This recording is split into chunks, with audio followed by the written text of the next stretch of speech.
The world of AI moves so incredibly fast. It feels like every single day there's a new headline, a new breakthrough, and honestly, it can be almost impossible to keep up.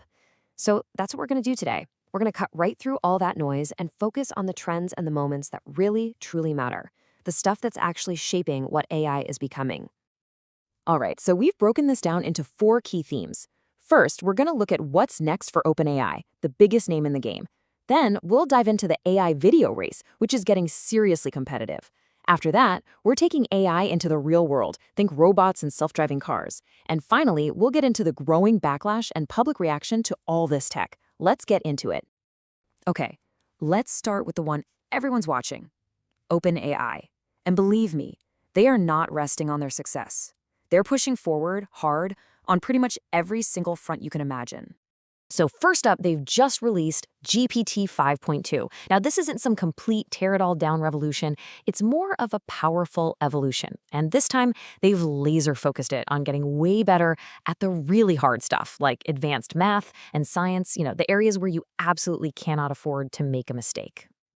And the numbers here really tell the story. On this really tough software engineering benchmark, GPT 5.2 scores a 55.6%. That's not just a tiny step up. It's a clear lead over its last version and well ahead of competitors like Claude and Gemini.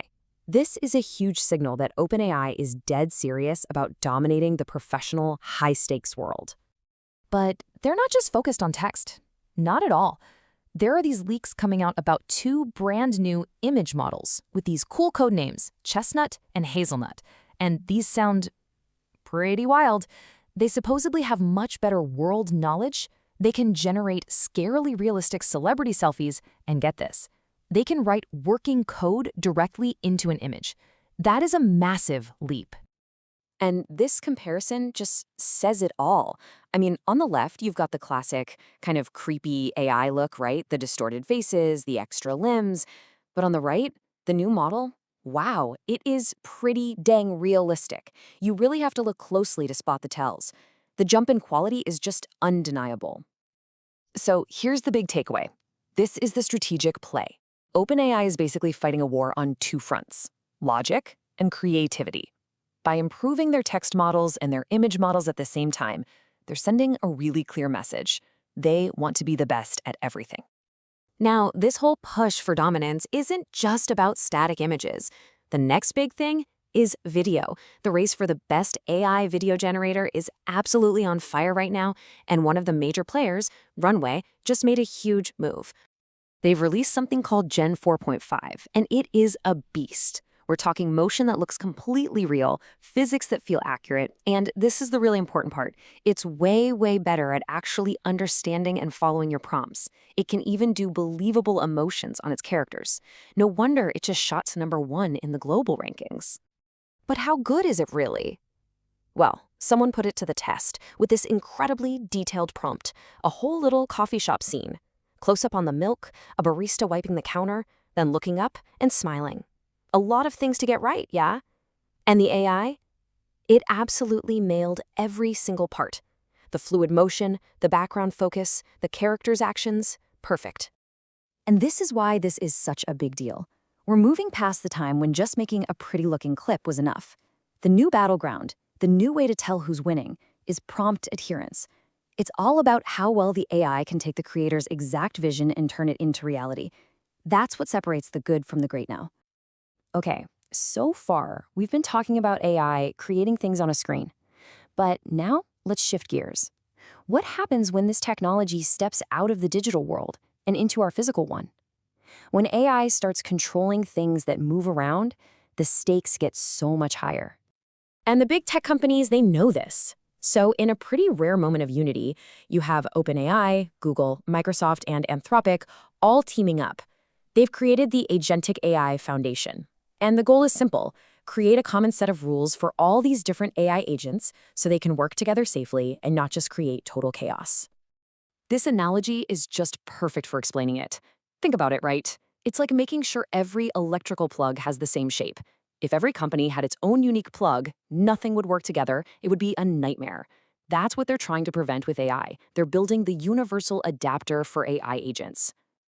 And we're already seeing this real-world stuff happen with cars. The electric vehicle company Rivian just laid out its ambitious four-wave plan for full autonomy. It starts with hands-free driving where you still pay attention, then moves to the car handling the whole route while you supervise. Then you get to eyes-off driving. And the final step, Personal L4, a fully self-driving car you can just summon with your phone. So the really important thing here is seeing the industry try to get ahead of the curve on safety and trust. I mean, as AI gets into our cars and starts managing parts of our lives, having strong guardrails isn't just a nice idea, it's absolutely necessary. These shared standards and clear plans are what will build public confidence.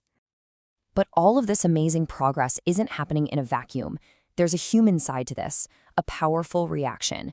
And for our last section, we're going to dive into that growing tension between the people building AI and the public, who are starting to get tired and demand some authenticity. This whole debate just exploded recently, and it was all because of a new ad from McDonald's. Yep, a McDonald's ad sparked a huge controversy and brought this really provocative question right to the front of the conversation. The ad was made entirely with AI, and the reaction was overwhelmingly negative. This comment just perfectly captures how people felt.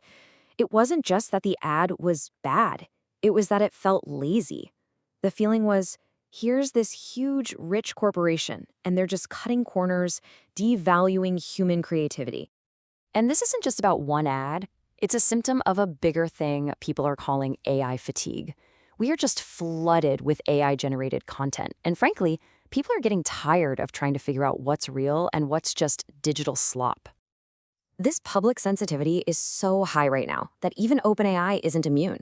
They started testing a new Shop for Groceries feature in ChatGPT, and users immediately thought it was an ad and freaked out.